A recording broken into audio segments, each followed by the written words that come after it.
ओम शांति। सेवा अर्थात बहुत बढ़िया और बहुत सुंदर सब्जेक्ट है। इससे तीनों काल के कर्म हमारे खुलते हैं। तो बाबा तो हम सबको समझाने वाले हैं। हमको और कोई भाषा समझ में नहीं आती, केवल निराकार की भाषा समझ में आती है। बाकी अगर कोई शब्दों से समझाने की कोशिश करता है तो नहीं समझ में आता है। तो सेवा का अर्थ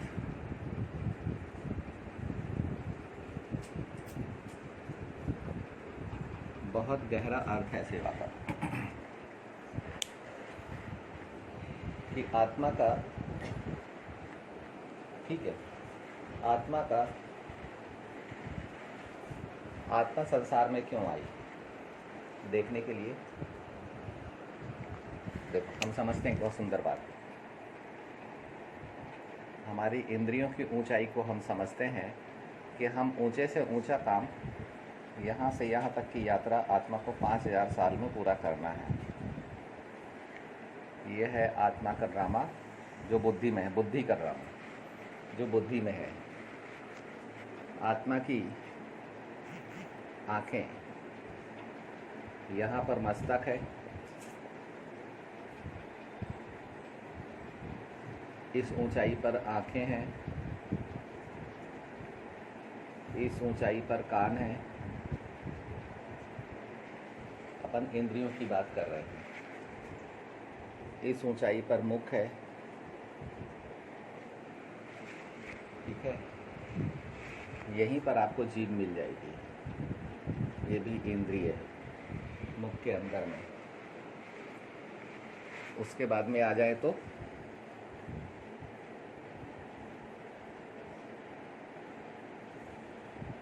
इस ऊंचाई पर, थोड़ा सा हम इस बात को समझेंगे आज जियोमेट्रिकली। इस ऊंचाई पर हमारी छाती है, हमारी छाती में भी इंद्रियां हैं। फिर आ जाएंगे, और अंदर में तो है ही इंद्रियां, अंदर के शरीर में तो इंद्रियां ही हैं, केवल अनुभव देने की ही शक्तियां हैं। फिर हम आ जाएंगे यहाँ पर,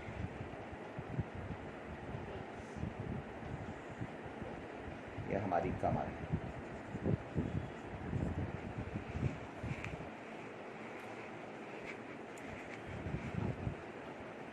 ठीक है, हमारे हाथ,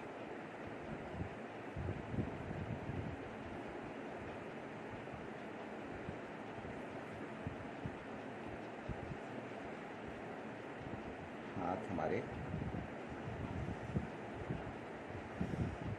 यहाँ पर, और पैर हमारे यहाँ पर।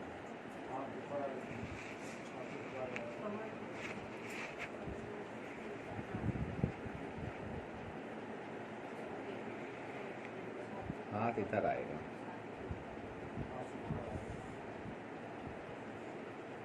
हमारे हाथ है। मतलब अगर अब इस बात को हम समझें, कल कुछ बाबा ने इस प्रकार का समझाया था।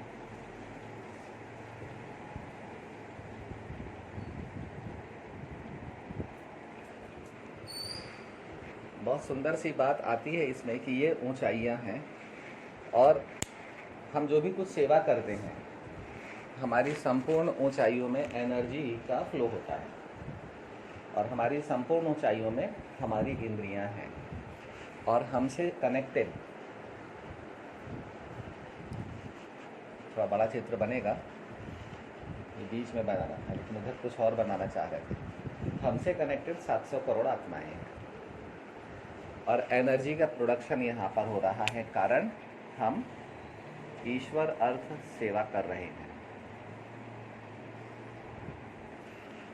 हम जो सेवा करते हैं उससे आत्मा से, यानी जो सेवाधारी आत्मा है, उससे ऊर्जा निकलती, नई ऊर्जा का जन्म होता है, क्योंकि वो ईश्वर अर्थ कर रही है। जब वो देह अर्थ करती है या देह के संबंधियों के अर्थ करती है, तब उससे बासी ऊर्जा निकलती है। लेकिन जब न्यूमैन शिव बाबा के लिए वो सेवा करती है, शिव बाबा के घर में सेवा करती है, यज्ञ सेवा करती है, या संदेश देने का सेवा करती है, तो उसके यहाँ पर यानी अंदर में एक नए जीवन का जन्म होता है। किशोर भैया क्लियर हो रहा है? अंदर में नए जीवन का जन्म हो रहा है। हमें एक बात हमेशा ध्यान रखना है कि मौत अंदर से आती है, बाहर से नहीं आती। ये है आज का वाक्य है, सेंटेंस ऑफ द डे है ये, कि ये हमेशा ध्यान रखना चाहिए कि मौत अंदर से आएगी,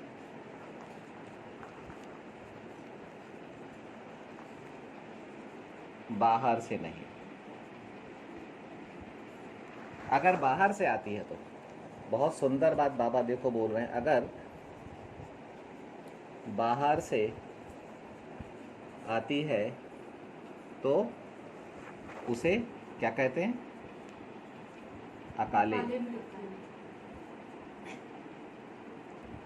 अकाले मृत्यु कहते हैं।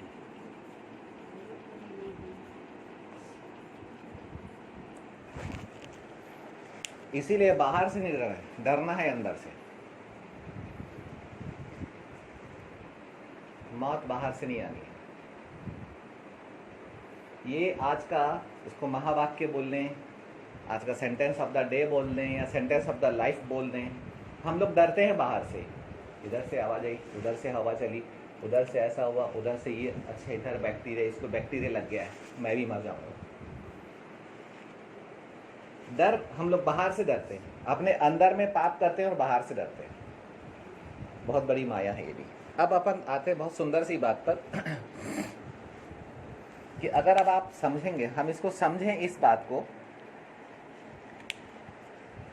तो देखो एनर्जी कहाँ उत्पन्न हो रही है? आत्मा में। क्यों उत्पन्न हो रही है? क्योंकि ईश्वर अर्थ हम सेवा कर रहे हैं। वहीं पर हम अपने घर में भी काम करते हैं, अपने देह के लिए भी काम करते हैं, अपने देह के रिश्ते नाते हैं, पत्नी बच्चों के लिए भी काम करते हैं, ठीक है? क्या पति बच्चों के लिए भी काम करते हैं। यहाँ पर नई ऊर्जा का जन्म नहीं होता। एक और बात, अगर इस अलौकिक संसार में भी अगर हमने देह से रिश्ते रखे हुए हैं तो भी आत्मा से नई ऊर्जा का जन्म नहीं होगा, चाहे हमने अपने लौकिक घर में क्यों ना रखे। बाबा ने बोला है कि अपने लौकिक संबंधों को अलौकिक संबंधों में कन्वर्ट करना है, यानी ब्राह्मण धर्म को छोड़ना नहीं है, चाहे हम लौकिक दुनिया में हो चाहे हम अलौकिक दुनिया में हो। अगर ब्राह्मण धर्म अर्थात ब्रह्मा और शिव बाबा, ये है ब्राह्मण धर्म, और चंदू भाई और शिव बाबा, या शिव बाबा के बिना, तो यह है लौकिकता। सिंपल सरल सा विषय। चमन बहन, ब्रह्मा और शिव बाबा, यह है ब्राह्मण धर्म। लेकिन चमन बहन और मेरे बच्चे, मेरा परिवार, मेरी प्रॉपर्टी, ये हो गया लौकिकता। यहाँ पर बासी ऊर्जा। अब आपको जीवन नहीं मिलेगा, दुख मिलेगा। जीवन दुख में कन्वर्ट हो जाएगा, जीवन बीमारी में कन्वर्ट हो जाएगा, जीवन बुढ़ापे में कन्वर्ट। जीवन कहाँ पैदा हो रहा है? बहुत बड़ी समझने की बात है। अब देखो, अब ये जो एनर्जी पैदा हुई, ये मस्तक में पैदा हुई, और मस्तक से कहाँ पर फ्लो हुई? आँख में। और आँख से कहाँ फ्लो हुई? और कान से कहाँ फ्लो हुई?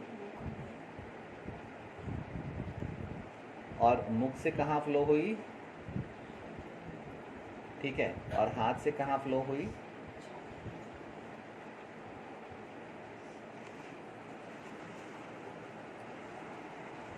और छाती से कहाँ फ्लो हुई?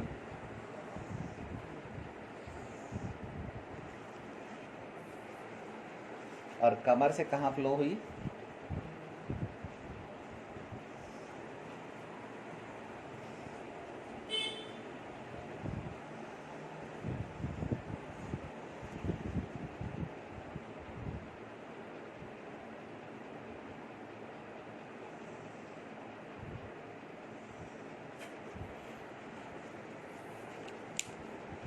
ये फ्लो है, एनर्जी का फ्लो है ये। इसको आप कुछ भी बना सकते हो। अब आप इसको चाहो तो आप ऐसा बना दो,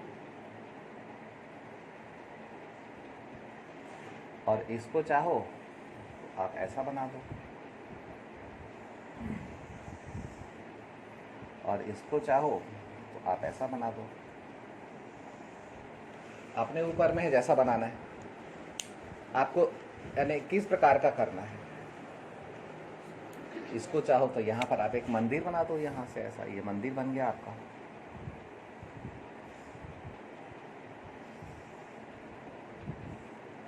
ये उसका डोम बन गया।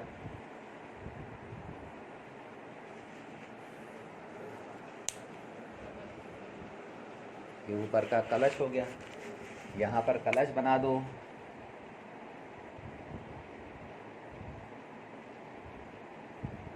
ये स्वदर्शन चक्र है। फिर उसके ऊपर में एक कलश मम्मा और एक कलश ब्रह्मा बाबा, और उसके बाद में ये फूल। अब ये देखो ये सब क्या है, ये जो हमने पढ़ा क्या है, ये हमारी इंद्रियों की ऊंचाइयाँ। और जब हम सेवा करने के लिए निकलते हैं तो मुझ में से ऊर्जा निकलती है। ये ऊर्जा पूरी कहाँ से निकल रही है, कहाँ और कहाँ फ्लो हो रही है, ये टोटल एनर्जी है।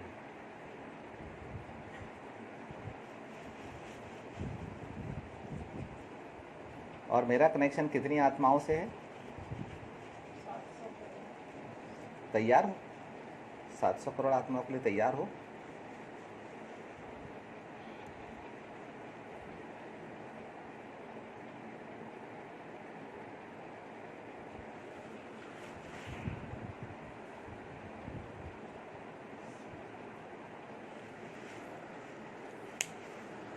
ये हो गई मेरी पर्सनालिटी। साइंस है, कोई अंधविश्वास नहीं है। पसंद आए ना आए, ना आने का प्रश्न ही पैदा नहीं होता, क्योंकि हम जो कर रहे हैं, हमारे कर्म में क्वालिटी क्या है। तो ये ऊर्जा आ कहाँ से रही है, क्योंकि हम परमात्मा प्रीत में कर्म कर रहे हैं। कहाँ लिख दें,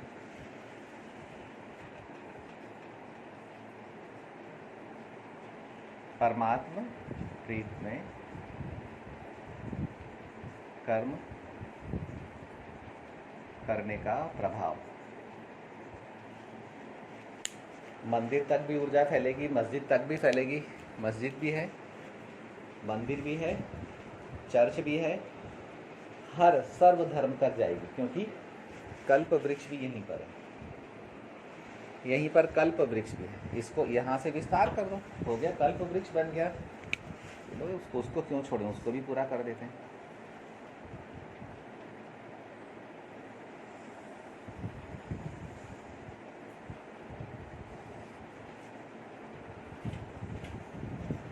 ये कल्प वृक्ष भी है। ये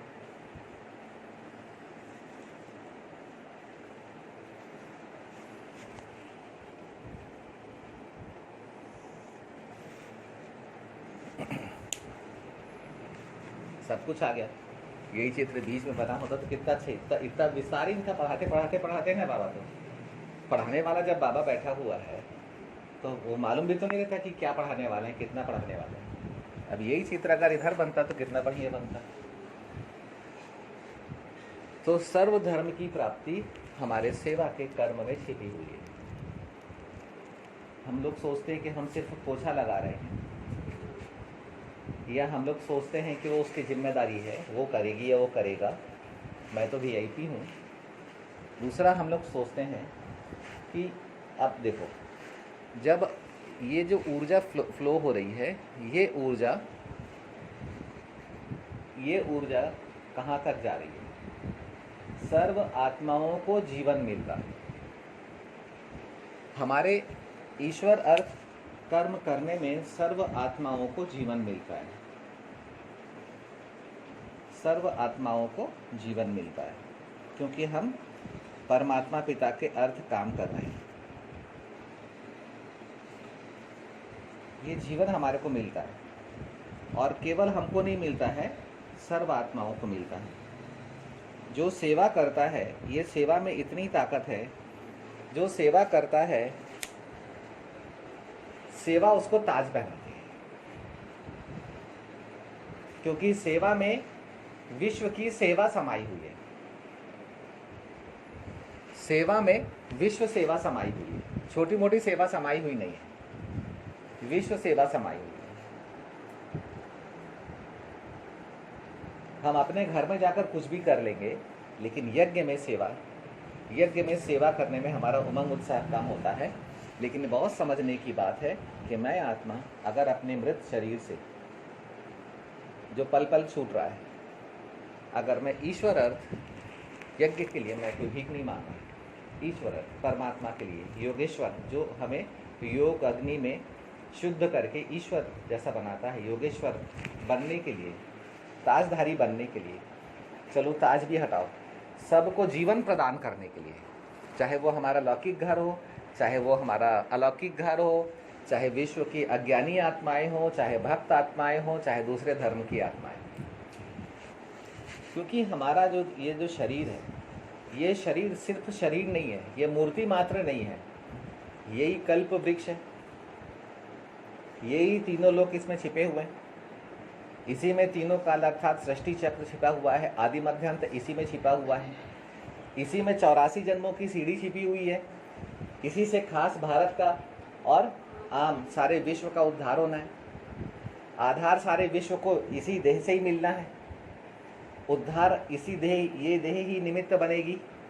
तो सब कुछ जो कुछ मिलना है, वो सारी सामग्री विश्व को सब कुछ मिलना है, लेकिन उसके टूल्स सारे हमारे पास में, उसकी सारी सामग्री हमारे पास में, किसी और के पास में नहीं। सिर्फ इस बात को हमको समझकर अपने अंदर में परिवर्तन करना है। आज तक बिगाड़ किया है, अब संभालना है। अपने मैं और मेरे के कारण हम बिगाड़ने में नहीं चुके, अब संभालने में नहीं चुके। एक और बहुत सुंदर बात बाबा अनुभव करा रहे हैं कि अब आने वाले समय में कठिन समय आ रहा है,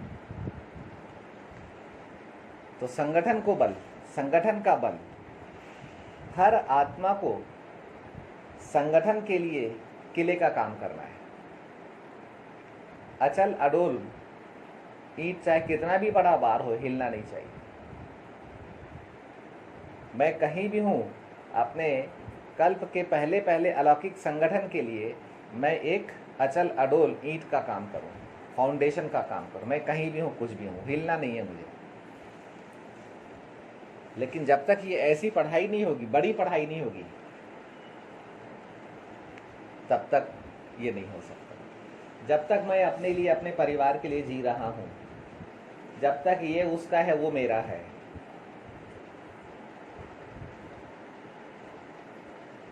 अब हमें अंदर में निर्णय लेना है, क्योंकि अंदर में तो मौत आ रही है, तो निर्णय भी अंदर में ही लेना है।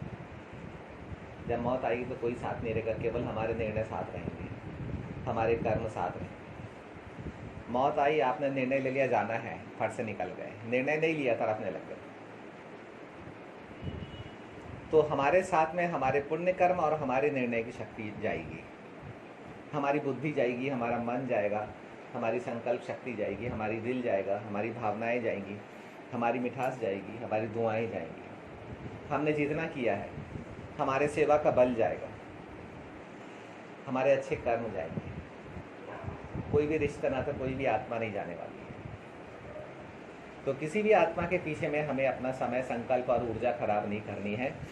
एक बाबा से कनेक्शन में रहना है और एक बाबा को हमें अपनाना है। बाबा हमारे को पढ़ाते चले जाएंगे और बाबा से पढ़कर हमें अपनी वैल्यू समझनी है। मैं इतनी हूँ और अपने को एक मृत देह समझती हूँ। मैं आत्मा अगर बाबा से योग युक्त हूँ तो मैं इतना हूँ, कुछ कमी है ही नहीं। कितना कर्म, कैसे कर्म मेरे पास में अंदर में है, लेकिन अंदर में मैं बैठकर मौत का इंतजार कर रही हूँ, बाहरी दुनिया से डर रही हूँ। लेकिन अंदर से मैं अच्छे कर्मों को जन्म के लिए निर्णय नहीं ले रही हूँ कि अच्छे कर्मों को जन्म दूं, इस बात का निर्णय नहीं ले रही हूँ। अभिमान कैसा है? वो बाबा की जीवन को पलटा देने वाली कहानी है ना। तो अभिमान ने उल्टा खड़ा कर दिया था। बाबा आए तो बाबा ने अंदर में सोजरा कर दिया, ये सोजरा है पूरा, ये जीवन का प्रकाश है ये पूरा। ठीक है, ओम शांति। बातें तो बहुत हैं लेकिन समय भी तो सीमित है। ओम शांति।